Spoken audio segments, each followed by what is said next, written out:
ये कहानी है जापान के गीफू एक छोटे से पहाड़ी इलाके में बसे गांव की, जहां घर की लकड़ी के बने होते हैं। रात को हवा के साथ दरवाजे और खिड़कियां खुद ब खुद आवाज़ करने लगती हैं। ऐसा गांव जहां शाम के बाद घर के बाहर निकलना सिर्फ मना नहीं होता, बल्कि गलती माना जाता है। गांव के बुजुर्ग अक्सर शाम को मंदिर के पास बैठकर कहते थे, सूरज ढलने के बाद बच्चों को आवाज देकर बाहर बुलाने की जरूरत नहीं। उनकी आंखों में बोलते वक्त एक अजीब सा डर होता था, क्योंकि अगर कोई बच्चा उस आवाज को सुन ले और उसकी तरफ देख ले, बुजुर्ग यहीं रुक जाते हैं। जैसे आगे के शब्द जुबान से नहीं निकल रहे थे तो वो आ जाती है। इतना कहकर वो लोग आसपास देखते हैं, जैसे वो अभी भी उन्हें सुन रही हो। गांव के लोग कहते हैं उस औरत की लंबाई लगभग 8 फीट होती है, इतनी लंबी कि वो आम इंसान से बिल्कुल अलग लगती है।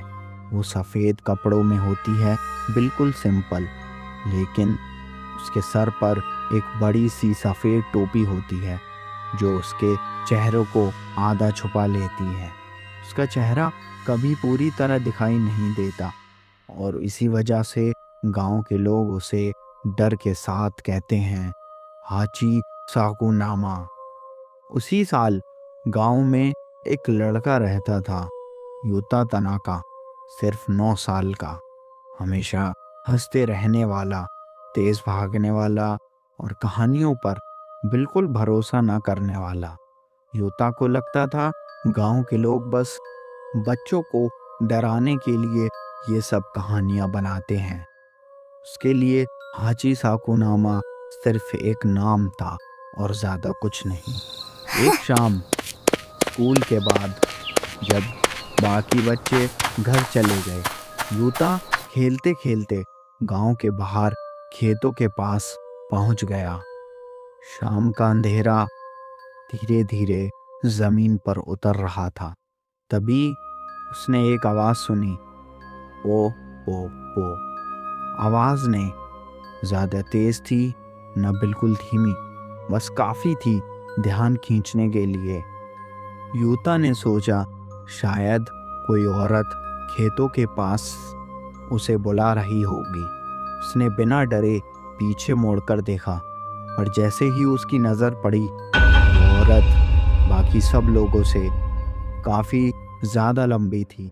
इतनी लंबी कि पहले पल में यूता समझ ही नहीं पाया वो क्या देख रहा है। उसके पैर ज़मीन को छू रहे थे, लेकिन लग रहा ऐसा रहा था जैसे वो चल नहीं रही हो, जैसे वो ज़मीन के ऊपर फिसल रही हो।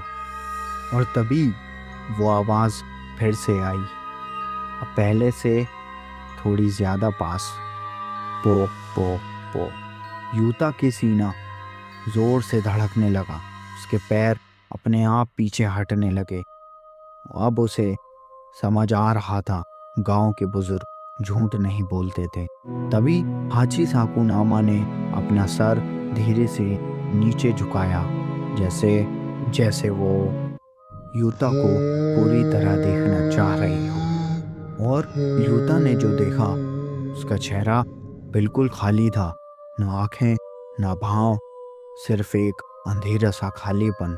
यूता पलटकर पूरी ताकत से भागने लगा। उसकी सांसें टूट रही थीं, पैर लड़खड़ा रहे थे, पर पीछे से वो आवाज और तेज होती जा रही थी, जैसे वो हर कदम के साथ और पास आ रही हो। पो पो पो। अब आवाज उसके कानों के बिल्कुल पास थी। हाची साकुनामा चल नहीं रही थी, वो फिसल रही थी, बिना मेहनत, बिना आवाज, सिर्फ आगे बढ़ती हुई। हर कदम के साथ उसका साया और लंबा होता जा रहा था और यूता का डर और गहरा। आखिर यूता अपने घर के सामने पहुंच गया। उसका घर लकड़ी का बना था, पुराना पर मजबूत।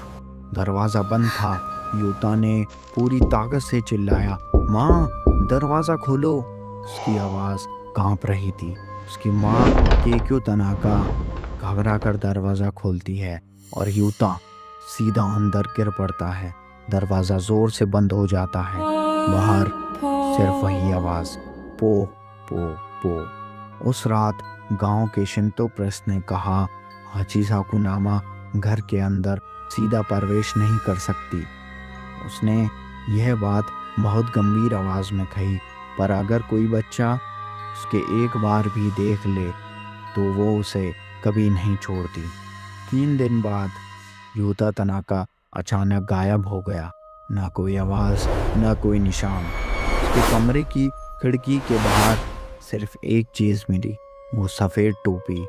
आज भी गीफू के गांव में लोग कहते हैं, अगर शाम के बाद खेतों के पास पो पो की आवाज़ आए तो मुड़कर मत देखना, क्योंकि अगर तुमने देख लिया तो हाचिसाकुनामा तुम्हें देख चुकी होगी।